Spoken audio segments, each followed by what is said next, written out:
Vamos, un aplauso cordial para ellos. También me presento para quienes no me conocen, soy Graciela Trincado, soy co-founder de Codify y directora acá en la red de recursos humanos. Así que vamos a estar, tengo el tremendo orgullo de poder estar dando inicio y saludando a todos quienes nos acompañan hoy día acá en lo que ha sido esta jornada y también desde sus hogares, lugares de trabajo, donde sea que nos estén acompañando en esta realidad virtual para poder continuar con esta interesante jornada. Y vamos a ir dando inicio entonces a lo que ya es este panel. Hemos estado viviendo un mundo con muchos cambios, no es ninguna novedad, es parte de lo que escuchamos reiterativamente en todos los distintos tipos de charlas y de conversaciones en los que estamos. La pandemia y todos los sucesos que hemos vivido a nivel global en estos últimos años ha acelerado muchos procesos. Y la tecnología ha jugado un rol vital en poder dar continuidad y adaptarnos a esta transformación. Apago el... Un minuto. Probando acá, sí. Dame un segundito.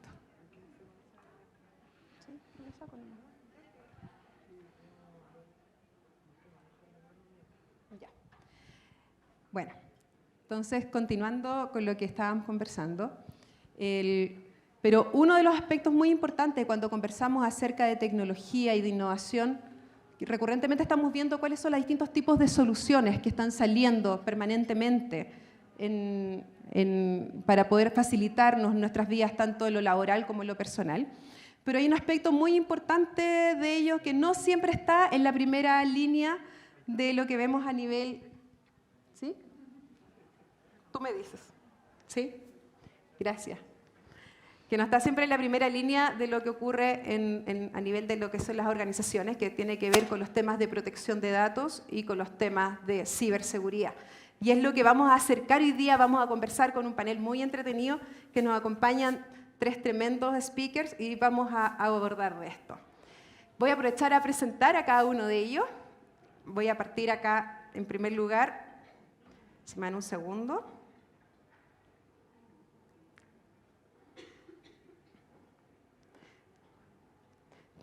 Nos acompaña en primer lugar, tengo el orgullo de presentar a Carlos Bustos. Carlos Bustos es director regional de servicios de ciberseguridad de Sonda. Es empresa multinacional de tecnología que opera actualmente en 10 países de Latinoamérica y Estados Unidos. Carlos es un ejecutivo de negocios con amplia experiencia liderando equipos de trabajo multiculturales, multidisciplinarios y multigeneracionales en empresas TIC posicionadas en mercados de alto crecimiento y orientadas a la transformación digital de las organizaciones. Adicionalmente, es director de la Alianza Chilena de Ciberseguridad y presidente de la Mesa de Ciberseguridad de la Asociación Chilena de Empresas de Tecnologías de la Información. Un gran aplauso, por favor, para él. También nos acompaña Andrés Lieberman. Como ya les comentaba hace unos minutos, él es Chief Information Officer en Betterfly, liderando las áreas de tecnología y data. Anteriormente se desempeñó como profesor en el Departamento de Finanzas de Stern School of Business de New York University y como profesor del Departamento de Ingeniería Industrial de la Universidad de Chile y analista en JP Morgan Chase. Andrés es PhD en Finanzas de Columbia University e ingeniero civil industrial de la Universidad de Chile. Un gran aplauso también. Finalmente nos acompaña Andrés Rodríguez, quien es abogado de la Universidad de los Andes, magíster en Derecho Regulatorio de la Pontificia Universidad Católica de Chile y Master of Laws de la University of London. Actualmente es asociado senior del Grupo de Tecnologías, Protección de Datos y Telecomunicaciones de Barros Errázuriz. En el ámbito académico se ha desempeñado como profesor asistente en Derecho de las Telecomunicaciones en la Pontificia Universidad Católica de Chile y como profesor invitado también en el Magíster de Derecho y Nuevas Tecnologías de la Universidad de Chile. Así que también un gran aplauso. Bueno, vamos a ir partiendo entonces de este bloque, vamos a ir conversando con todos quienes están aquí y nos están acompañando. Y queremos partir preguntándoles, y en particular contigo, Andrés, para dar el kickoff a este bloque. ¿Cómo podemos entender? Primero partamos explicando qué es el Data Privacy y cuál es su objetivo. A ver, yo creo que se escucha, ¿no? ¿Sí? Sí. Data privacy, definirlo es medio complicado, pero si hay que darle alguna definición, yo te diría que son ciertos principios, ¿no es cierto?, y normas que nos definen lo que se puede y lo que no se puede hacer con los datos personales. Datos personales que muchas veces a uno nos preguntan, yo soy abogado, ya, pero ¿qué es un dato personal? Y ahí empiezan las diferencias, porque datos personales es cualquier información que permite identificar a una persona o hacerla identificable. Las áreas de recursos humanos, ¿no es cierto? Estamos hablando del root, del domicilio, del email, del número de teléfono, incluso las fotos que salen rostro, ¿no es cierto?, han sido definidas como datos personales. Y eso es lo que está regulado tanto en Chile, en el año 99, pero en Europa a partir del año 2018 en cómo se hace uso de esa información y qué es lo que se puede y lo que no se puede hacer. Entonces yo diría que en términos concretos, data privacy es una especie como de conjunto de principios que nos dicen qué es lo que podemos y qué es lo que no podemos hacer con esta información. Basado lógicamente que en normas legales, algunas bastante antiguas como es en el caso chileno, y en otras mucho más modernas como es en el caso europeo. Perfecto, y de ahí también es súper importante conocer todos los que estamos en el mundo de recursos humanos y que gestionamos los datos de todos nuestros colaboradores en las organizaciones. ¿Qué datos de nuestros colaboradores o de las personas se consideran dentro del ámbito de acción de las normas asociadas a la protección de datos? O sea, todos los datos que permiten identificar a una persona son datos personales. Lo que pasa es que hay datos personales que tienen, o sea, hay distintas categorías de datos personales dentro de las que están, ¿no es cierto?, los datos sensibles, que son los datos que implican, por ejemplo, información respecto a la salud o de otros antecedentes de las personas. Pero los datos que permiten identificar a una persona, o sea, lo que se usa en las áreas de recursos humanos, como yo les decía, el nombre, el domicilio, las cuentas, los temas de seguridad social, número de teléfono, dirección de email, todo eso son datos personales. Hay algunos de esos datos que tú puedes usar porque la ley te permite usarlo, y hay otros de esos datos que puedes usarlos siempre y cuando tengas la autorización del titular de esos datos personales. Y ahí hay un tema que es muy relevante, que yo creo que lo vamos a conversar después, pero que muchas veces se tiene la idea de que las áreas de recursos humanos o de que las empresas o las compañías son en cierta manera dueñas de los datos de sus colaboradores, y eso no es así. Los datos siempre son de los colaboradores, de los trabajadores o de los clientes. Las empresas los administran, pero como administradores de esos datos tienen mucha responsabilidad. Y eso es lo que está normado tanto en las leyes que tenemos acá como en las regulaciones de otros países, como son Brasil, ¿no es cierto?, en el caso reciente, más el reglamento europeo, que son regímenes mucho más estrictos en lo que es el tratamiento. Yo creo que es importante destacar que en ninguna parte se pretende entrabar el libre flujo de la información porque es crítica para la economía de hoy, pero sí que se haga de una manera responsable y informada de cara tanto a los clientes como a los colaboradores de una entidad. Y de ahí si nosotros hacemos un doble clic, entonces, primero como dando este contexto más bien normativo, ¿cuáles son las principales características? No sé si todos hemos escuchado hablar que se habla de la GDPR y de esta norma europea que desde el año 2018 ya es exigible a todas las empresas que son de la Unión Europea, como también de aquellas que trabajan con países asociados a la Unión Europea. ¿Cuáles son las principales características que tiene esta normativa y cuál es el estado que tienen estas normativas también acá a nivel latinoamericano y en Chile en particular? A ver, son muchas diferencias porque el reglamento europeo, ¿esto parece, no? Sí, hay. Ahí sí, sí. El reglamento europeo, para resumirlo en el fondo, yo te diría que la gran diferencia con lo que tenemos acá, primero que aplica a nivel comunitario y cada país además tiene agencias de protección de datos, que son entidades en el fondo que supervigilan y fiscalizan que las distintas empresas que hacen, o entidades, no solamente empresas, que hacen tratamiento de datos, cumplan con las normas que se establece en ese reglamento. Las bases de legitimidad, o sea, que son en el fondo lo que le permite a una compañía tratar datos personales, son mucho más variadas que los que tenemos nosotros acá. Nosotros tenemos un modelo del año 99 que básicamente lo que decía en un comienzo, tú puedes tratar datos personales cuando la ley te lo autoriza o cuando el titular de esos datos te ha dado un consentimiento expreso. En el caso europeo eso es distinto. En el caso europeo tú tienes otras fuentes de legitimidad. Por ejemplo, la ejecución contractual, o sea, cuando en virtud de un contrato tú necesitas tratar datos de una persona, no necesitas tener que ir a pedirle expresamente el consentimiento. Lo mismo el interés legítimo, que es un concepto un poquito más amplio, pero también se utiliza como base para hacer tratamiento. Y yo creo que el tercer punto importante es el régimen de sanciones. O sea, en Chile nosotros actualmente con la ley que tenemos, las sanciones son prácticamente nulas o muy bajas si es que una entidad incurre en incumplimientos, pero lo que se establece en el reglamento europeo, que está siendo copiado en el proyecto de ley que está en actual discusión en el Congreso, es que las multas aquí sí van a ser muy relevantes. O sea, estamos hablando de multas que van hasta las 10.000 UTM y en casos reiterados y graves, la Agencia de Protección de Datos que se está creando, que también va a ser una figura nueva en Chile, puede incluso ordenar que se detenga el procesamiento de datos. Y eso, hoy en día, por una empresa como cualquiera de las que están acá, que te suspendan el procesamiento de datos implica parar la operación. Y eso es insostenible. O sea, eso es una sanción que en el fondo es muy dura. Entonces, yo diría que esos son, se me ocurren las principales diferencias que tenemos hoy en Chile, que, como les digo, es un estándar que se va a actualizar ahora. No estamos hablando de 2 años más.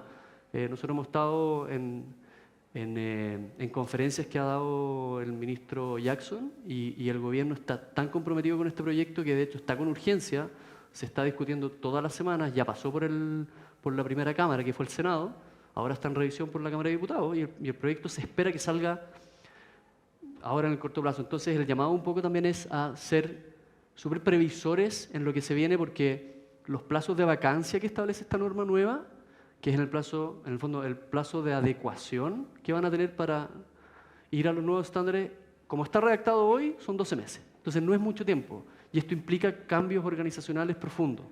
Entonces ahí también el llamado es hacerse cargo de esto, a pegarle una revisión tanto interna como de cara a los usuarios de las compañías o a los clientes, de cómo están parados hoy en lo que es el tema del data privacy.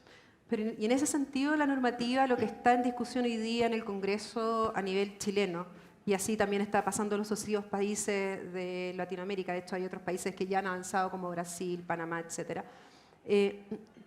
considera las buenas prácticas de lo que recoge la norma europea, o ves que tiene algunos otros aspectos adicionales o que van por sobre? O sea, las buenas prácticas es algo que parte, hay un principio que es la privacidad por diseño y por defecto, en el fondo que es parte de lo que viene en el proyecto de ley, que es en el fondo que las compañías, las empresas, todos tienen que tener el tema de la privacidad y tienen que tomar todas las medidas operacionales y técnicas internas para asegurar de que la privacidad esté involucrada en el fondo todo nivel operacional de las empresas. Y eso es súper relevante. O sea, ya no basta con adecuarse al final, sino que todos los procesos tienen que partir de la base de que la privacidad es un elemento crítico. Yo creo que eso es algo que nosotros tenemos que empezar a tomar conciencia al interior de las compañías.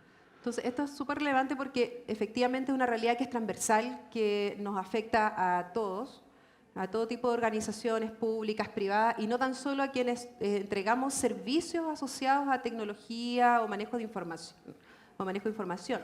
Desde ese punto de vista, Andrés, ¿cómo lo han vivido y cómo se han adaptado ustedes desde Betterfly, una empresa que ha escalado a nivel global y que por lo tanto ya van mucho más en avanzada que lo que está la realidad hoy día en Chile y en Latinoamérica? Están mucho más avanzados que eso.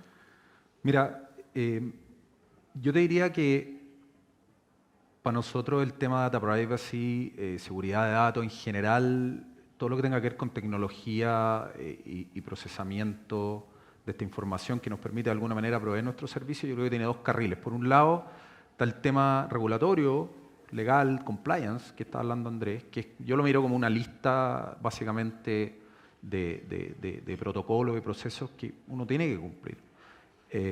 Y que, por supuesto, nosotros como empresa lo tomamos súper serio y lo vamos cumpliendo y hay un roadmap, ¿cierto?, de un montón de iniciativas que uno va ejecutando. Pero al lado, yo diría, el carril más relevante que tiene que ver con la premisa del negocio nuestro, y que por eso me encanta como el principio de privacidad por diseño.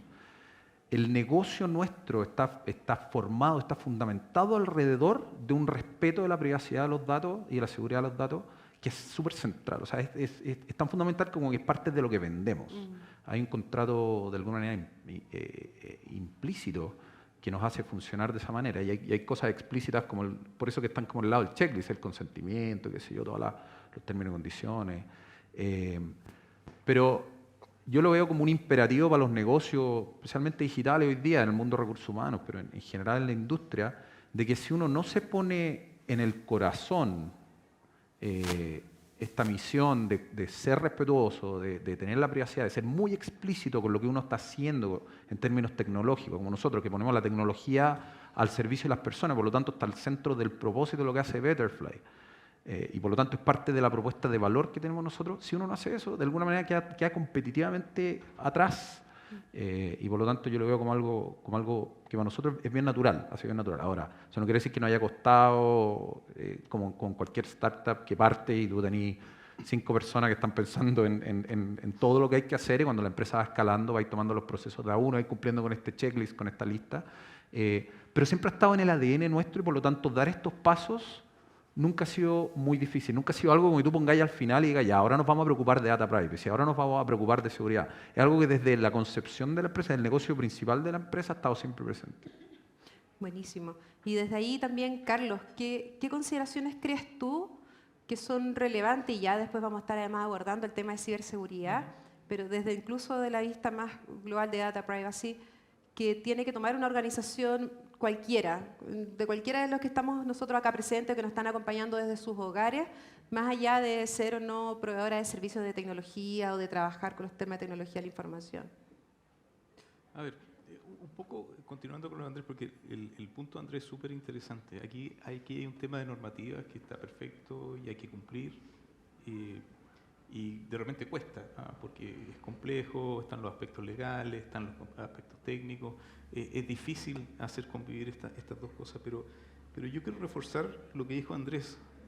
Yo creo que como organizaciones nosotros estamos obligados a ir más allá de la ley. Nuestros clientes, nuestras comunidades, nuestros propios empleados esperan que nosotros tengamos un comportamiento por sobre la ley y sobre cumplir. Entonces, un poco ese mensaje quiero reforzarlo, digamos, porque concuerdo 100% con ello, ¿no? Ahora, volviendo a qué es lo que tienen que implementar las empresas, y esto de que hablaste de la privacidad por diseño, por defecto. En ciberseguridad hay frameworks para todo. Yo creo que conversábamos el otro día con algunos compañeros de ciberseguridad. En general la gente tecnológica son como los nerds del grupo. Entonces, quizás no sea tu caso, pero 100%. Ya, okay. pero son como los nerds del grupo. Y lo terrible es que dentro de los nerds del grupo, los más nerds son los de ciberseguridad. Entonces, y orgullosos, digamos. Entonces, bien. Porque somos como medios cuadrados, tenemos frameworks, entonces tenemos que cumplir todas estas regulaciones. Y los tipos encargados de ciberseguridad, yo no sé, aquí, bueno, la mayoría de ustedes están en recursos humanos, no sé si les ha tocado interactuar con algún CISO alguna vez, pero es gente como profunda, como seria, que habla como con una estructura, tiene una estructura mental súper elaborada, digamos. Pero dentro de todos estos frameworks hay un framework que se llama Zero Trust, ¿ya? Y básicamente Zero Trust se encarga de 5 ámbitos, que son la identidad, los dispositivos, la data, las aplicaciones y las redes, digamos. Y el concepto detrás de esto es que por defecto nadie tiene acceso a nada a menos que esté explícitamente autorizado, que yo creo que es lo mismo que estabas diciendo tú en términos legales, de que la privacidad por defecto es tú no tienes derecho a usar la información a menos que explícitamente te autoricen y la puedes usar solo para ese propósito, ¿ya? Entonces, desde el punto de vista de ciberseguridad, están estos esquemas de Zero Trust y son esquemas grandes, digamos, son como pesados de implementar. Entonces, es una mentalidad que hay que tener, ¿ya? Es un framework que hay que implementar, pero lo otro que te recomiendan es ir implementándolo de a poco. ir con calma, ir madurando. En ciberseguridad se habla mucho de madurez, ¿ya? Y ir implementando estos temas por parte. Entonces yo diría que de las cosas que tienen que adoptar este tema de Zero Trust. Ahora, dentro de eso, y vamos a hablar un poquito más adelante, hay varios temas en los cuales quizás el tema de ciberseguridad se ve lejano para la gente de recursos humanos, pero después vamos a ver algunas slides donde claramente ustedes son un aporte fundamental. Y muchas veces nosotros cuando hablamos con las organizaciones y estamos analizando estos modelos de madurez, dentro del esquema, dentro de la evaluación, entra recursos humanos con temas súper específicos, que podemos conversar después, pero eso en general. De hecho, Carlos, ahí, aprovechando que estamos con un universo súper importante de líderes y equipos que trabajan en recursos humanos en distintos tipos de organizaciones a nivel de la TAM, ayúdanos a poder acercar y poder comprender el concepto de ciberseguridad en la organización y la importancia que tiene para la comprensión desde el mundo de recursos humanos. Claro, bueno, el concepto de ciberseguridad, ahí nos salimos un poquito del data privacy, digamos, porque engloba algo un poquito mayor, digamos. Pero básicamente el tema de la seguridad, si queremos resumirlo así en términos súper sencillos, tiene que ver con la confidencialidad, la integridad y la disponibilidad de la información. O sea, tú tienes que ser capaz de proteger tu información sensible, datos personales es uno de ellos, pero pueden ser patentes, qué sé yo, tu informe financiero, etcétera, un montón de información, la confidencialidad, la disponibilidad, ¿ya? O sea, en el fondo, por ejemplo, cuando existen estos ataques de negación de servicios, que no puedes acceder a tu banco o a lo que sea, y la integridad, ¿ya? El ejemplo más típico de la integridad de la información se da en las universidades, por ejemplo, de los tipos que entran y cambian sus notas. Entonces, ese es un ejemplo de mantener la integridad. Ese es como el ámbito en el que se mueve la ciberseguridad. Y desde ahí, ¿cómo podemos saber, en términos de lo que es data privacy aplicado a lo que es el mundo de la información que se gestiona en las organizaciones desde las personas, si una organización está o no cumpliendo la normativa vigente? Aquí uno tiene que poner atención, cuáles son las señales de alerta, cómo podemos saber en qué estado estamos. ¿Qué nos pueden compartir al respecto desde su respectiva experiencia? Bueno, si quieren, hay una ISO, la 27000, y dentro de la ISO hay una 27701, que justamente te certifica respecto a el manejo de los datos privados. Entonces, si uno quiere asegurarse, si quiere o certificarse, estábamos hablando un poco antes de la reunión con una persona que decía, bueno, me están pidiendo que yo esté certificado en cuanto al manejo de privacidad de la información. Bueno, ese es el camino para ir. Hay consultores en todas partes, digamos, que te pueden ayudar. Eso la ISO un estándar internacional y se pueden hacer con eso. Claro, nosotros estamos avanzando en el camino de las certificaciones también. Hay un roadmap que está súper alineado con ISO 27001, con GDPR, con LGPD. Nosotros estamos en Brasil y por lo tanto somos LGPD compliant allá. Estamos en España y por lo tanto hay GDPR. Y de nuevo, como el checklist regulatorio es algo que uno tiene que ir cumpliendo y yo creo que tiene que irse asesorando. Es algo que nosotros hemos ido haciendo desde el principio bien cuidadosamente porque, como te dije, como nos sale bien natural. Pero por otro lado está, desde mi punto de vista, la parte más compleja, que es la parte cultural de la organización. Cómo una organización entera está consciente de la importancia de este tema. Y no tiene por qué ser una empresa como la nuestra para la cual la tecnología y los datos son un insumo súper importante y por lo tanto tenemos que tener ese extra cuidado en general, en toda, o sea, en esta industria, en recursos humanos, es clave, es patente, pero en cualquier otra industria también. Y lo que pasa es que entramos en una era donde si tú venís con sistemas legados, con procesos legados, con culturas legadas, te enfrentáis a esto de alguna manera y tenéis como que enseñarle al resto de la organización que este pasa a ser un tema importante. Y esos cambios culturales yo creo que toman tiempo.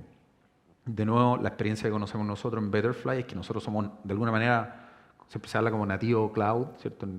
Cuando uno usa las nubes. Nosotros también somos las nubes de ¿cómo se llama? Infraestructura tecnológica, no la nube del cielo. Claro. somos nativos en temas de data privacy y seguridad. Para nosotros es un tema natural, es un tema en el cual hablamos el mismo lenguaje, por lo tanto, culturalmente es un tema que permea en la organización de manera bastante fácil. Y Andrés, desde la perspectiva que ustedes ven desde Barra Urrasuri, con los distintos tipos de empresas que no necesariamente son estos nativos digitales, sino que quizás vienen de una trayectoria o una historia un poco más atrás y que tienen que enfrentar, por lo tanto, quizás un proceso más de adaptación o de transformación al respecto. ¿Qué es lo que ustedes han visto al respecto o las principales claves en este proceso de adaptarse a esta realidad? Cuesta mucho. Porque tomando un poco el punto de Carlos y de Andrés de lo valioso que son estas certificaciones, pero muchas veces la cultura organizacional interna no es certificable y generar conciencia. El data privacy hace 20 años, o hace 15 o 10 años, era un tema que prácticamente no existía. La conciencia de la relevancia, porque los datos, en el fondo, su importancia para la economía es algo que es relativamente reciente. Entonces, ir a compañías de larga trayectoria, ¿no es cierto?, a explicarles lo que comentaba en un principio, de que el dato personal es un dato que no es libremente transable, que no se trata de andar traspasando bases de datos de un lado a otro, porque eso no se puede hacer. Uno muchas veces choca con los equipos de venta, con los equipos de marketing, ¿no es cierto?, con los equipos comerciales, dicen, pero esto es parte de mi negocio. ¿Qué tiene de malo de que yo vaya a donde amigos míos y me pasen las bases de datos donde están toda la información y haga cruce? Y con eso, en el fondo, puedo definir estrategias comerciales. Ese cambio de chip es lo que a nosotros como oficina, en el fondo, nos cuesta. Vemos como cada vez se genera más conciencia, pero lamentablemente la conciencia se está generando a raíz de la implementación del reglamento europeo, porque desde Europa, en el fondo, todas las empresas de acá que tienen cierto nivel de relación con empresas europeas, los europeos les dicen, si tú no me declaras que cumples con esto, yo no puedo contratar contigo. Pero a la vez tenemos en Chile una cosa que es media rara, pero se le empiezan a otorgar facultades a organismos que no son nativamente conocedores o expertos en temas de datos personales para que fiscalicen el cumplimiento de la normativa de datos personales. Bueno, lo que conversábamos hace un rato atrás ante el panel del tema del CERNAC. El CERNAC, ese es el mejor ejemplo. Entonces, tenemos un proyecto de ley que crea una agencia, pero salió una norma en diciembre del año pasado que dice que mientras no se cree esta agencia, en el ámbito de las relaciones de consumo, CERNAC va a tener la facultad de fiscalizar el cumplimiento de las normas de protección de datos. CERNAC, que es una agencia obviamente gubernamental que tiene mucha experiencia en temas de consumidor, pero no tiene mucha experiencia en temas de protección de datos personales. Bueno, esa es de facto hoy la autoridad que puede fiscalizar. Entonces, claro, volviendo un poco a tu pregunta, nos empiezan a llegar consultas, pero nos empiezan a llegar preguntas y necesidades de actualización en las políticas de privacidad, en los términos y condiciones de uso, debido a que se empiezan a percatar de que el CERNAC lo está fiscalizando. Y ya nos ha pasado de que llegan oficios, en el fondo, preguntando por qué en su política de privacidad usted señala de que por el solo hecho de acceder a un sitio web o por el solo hecho de proporcionarnos sus datos personales, usted está consintiendo con las políticas de privacidad. Y el CERNAC dijo así, de este porte dijo, eso es una cláusula abusiva, esa cláusula no funciona desde la perspectiva de lo que es la protección de datos. Entonces, hay que tratar de romper esa inercia que viene dada, como te decía, de que la conciencia es de que los datos pertenecen a la empresa y no a los titulares, de que no basta con que una persona, en el fondo, entre a una página web o cotice un producto para entender que otorgó el consentimiento. Hay que informarle cuáles son las finalidades. ¿Qué es lo que yo hago con esos datos? Nadie dice que no se puedan usar, pero hay que informarlo. Y hay que tener una autorización. Y contando con esas autorizaciones se puede hacer, si nadie dice que no, pero cumpliendo en el fondo con lo que es el estándar actual.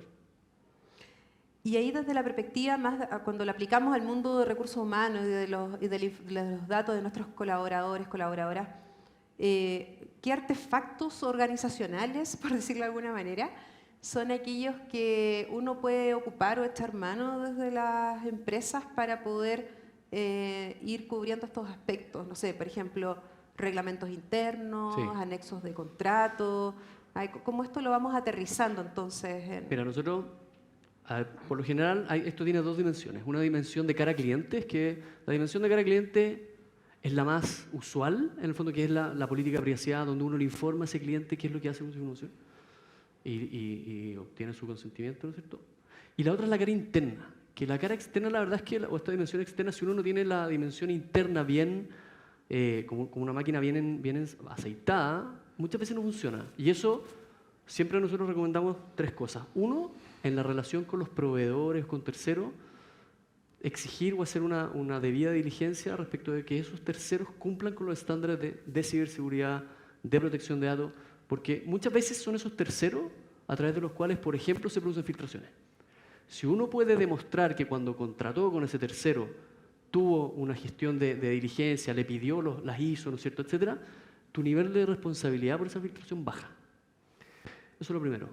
Lo segundo es que en los contratos de trabajo, eventualmente en un reglamento interno, se incluya un capítulo de protección de datos, para que el colaborador entienda qué es lo que puede o lo que no puede hacer con la información a la cual tiene acceso en virtud de su desempeño laboral.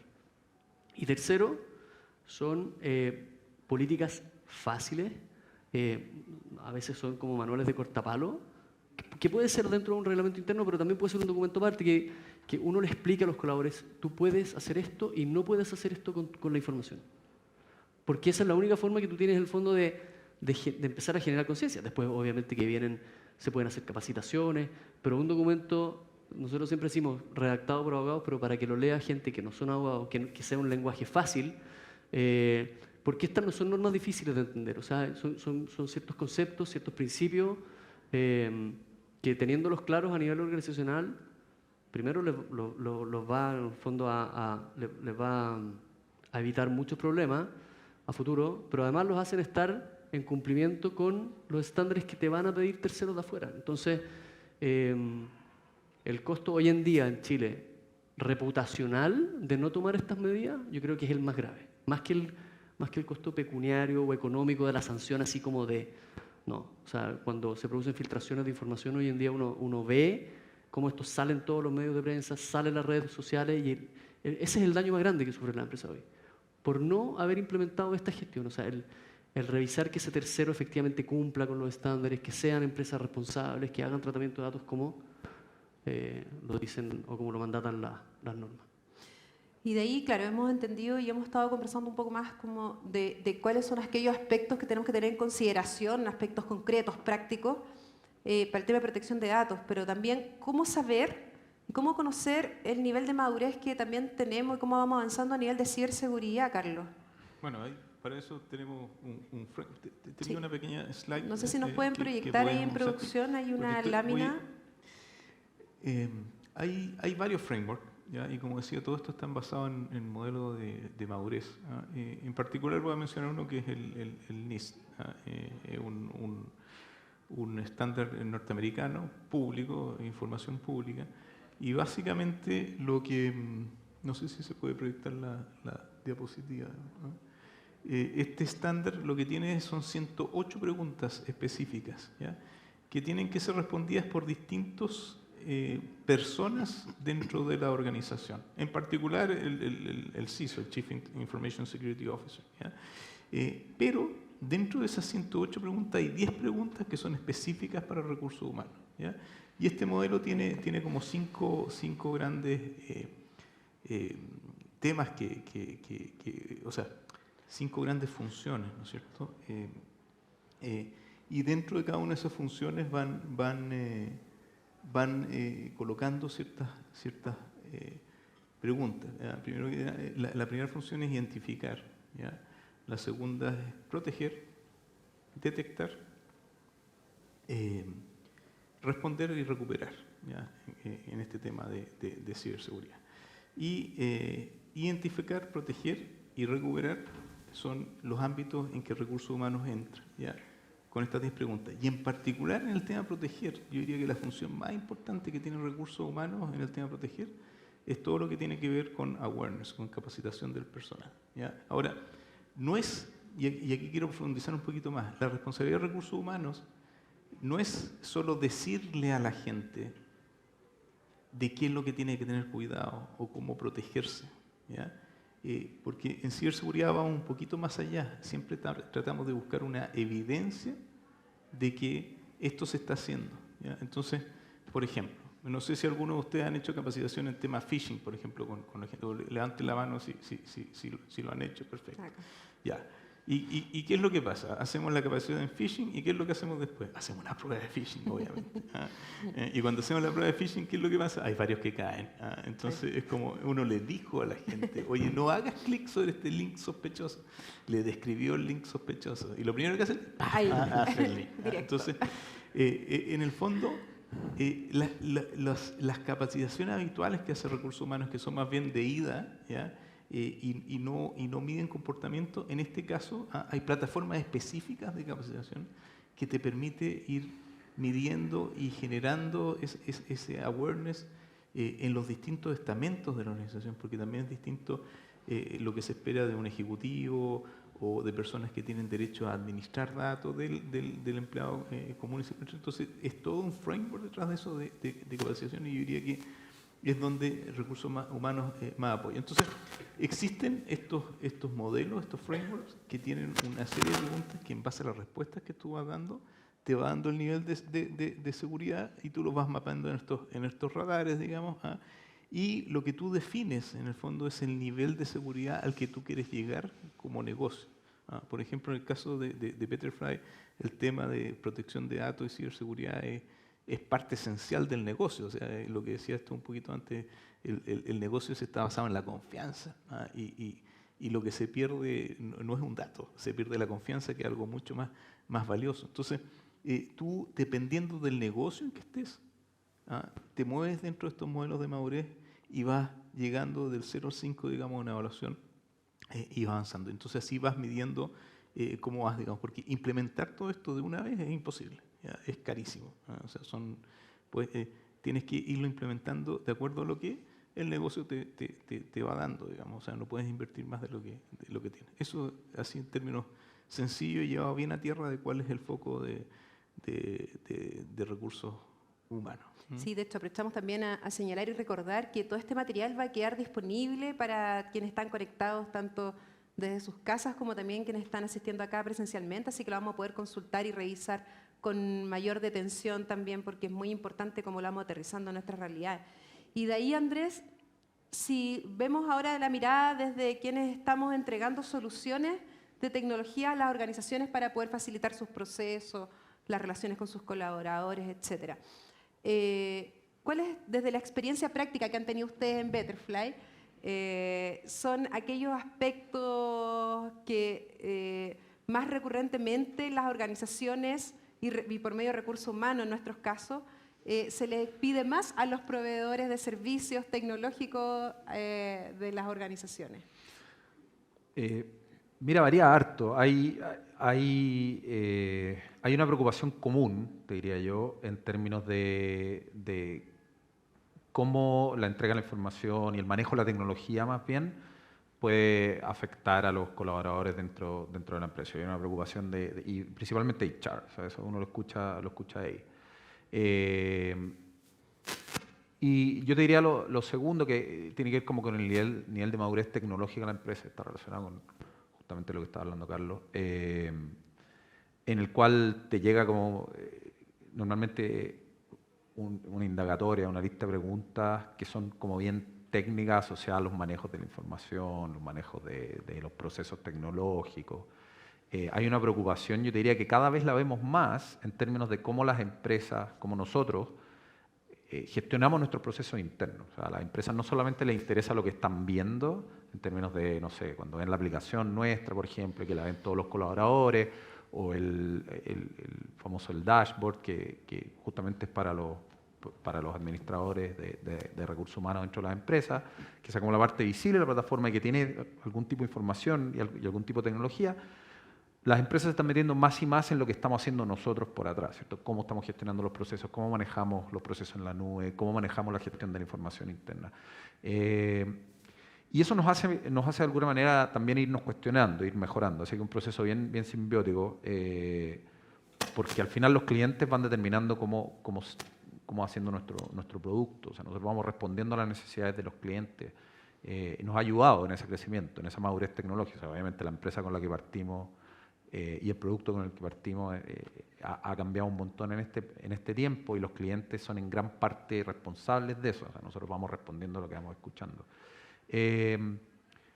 Y yo diría la tercera patita tiene que ver con la internacionalización. O sea, tiene que ver con no solamente las regulaciones externas que nos obligan de alguna manera a ir respondiendo a los pedidos específicos de clientes en distintos países, sino que la sofisticación o las preocupaciones locales también de los clientes en distintos países van variando. Si tú como empresa vas aprendiendo de todo eso y vas ajustando no solamente tu respuesta, sino que vayas ajustando tus procesos y tu tecnología.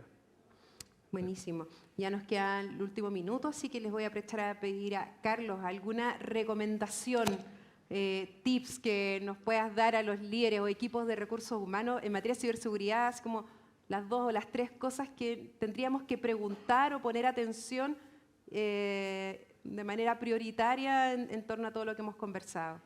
Si tuviéramos que quedarnos con 3 cosas en materia de ciberseguridad, ¿cuáles serían? A ver, yo diría que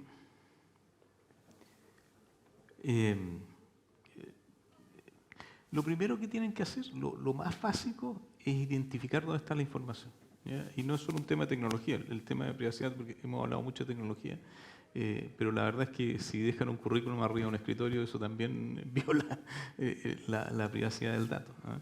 Entonces, primero identificar bien dónde está la información, dónde se está manejando, la de recursos humanos específicamente, porque yo diría que casi toda la información de recursos humanos es privada, ¿ya? Y después clasificarla. Yo diría que partan de a poco, digamos, ¿ah? Identifiquen dónde está, hagan un inventario de cuál es la información privada que tienen y después clasifíquenla, ¿ya?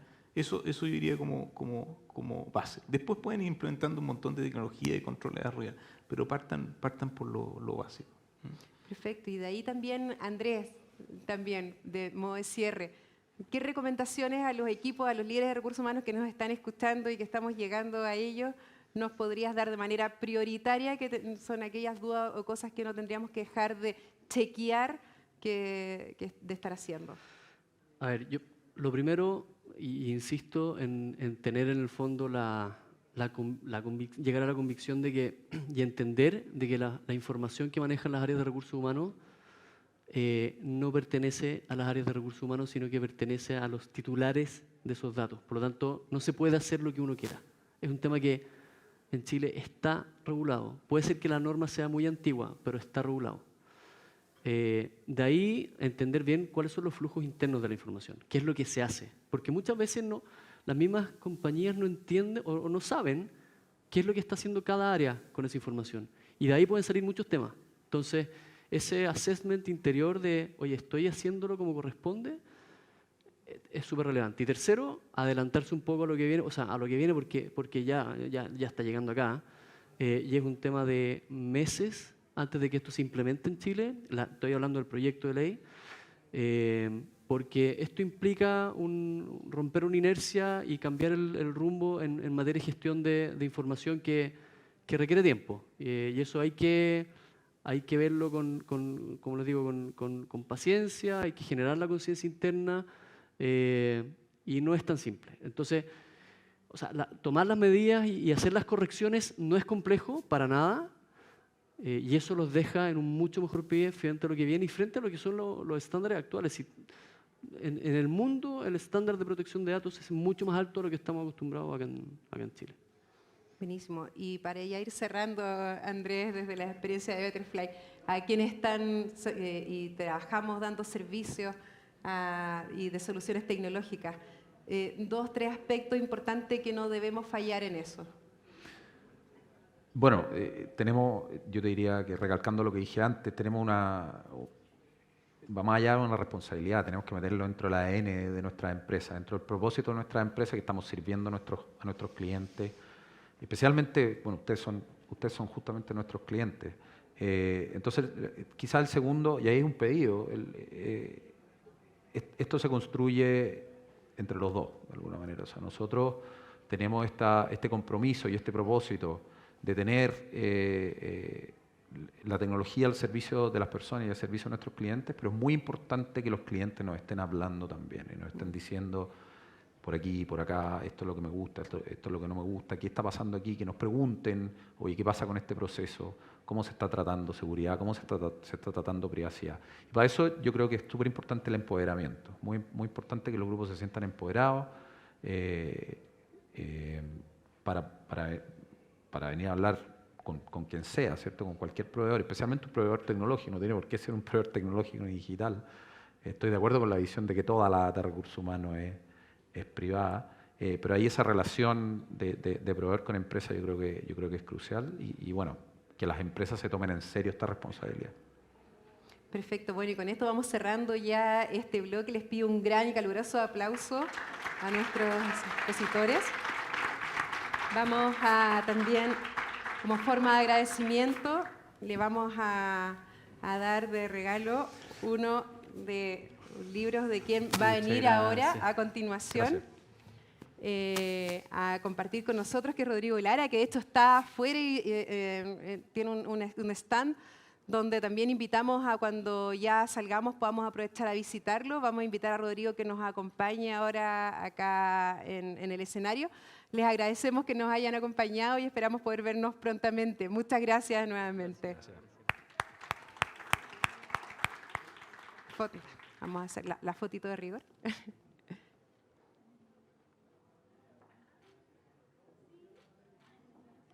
Muchas gracias. Y vamos a esperar, a pedirles que todavía nos acompañen. Nos quedan 10 minutos adicionales. Vamos a invitar a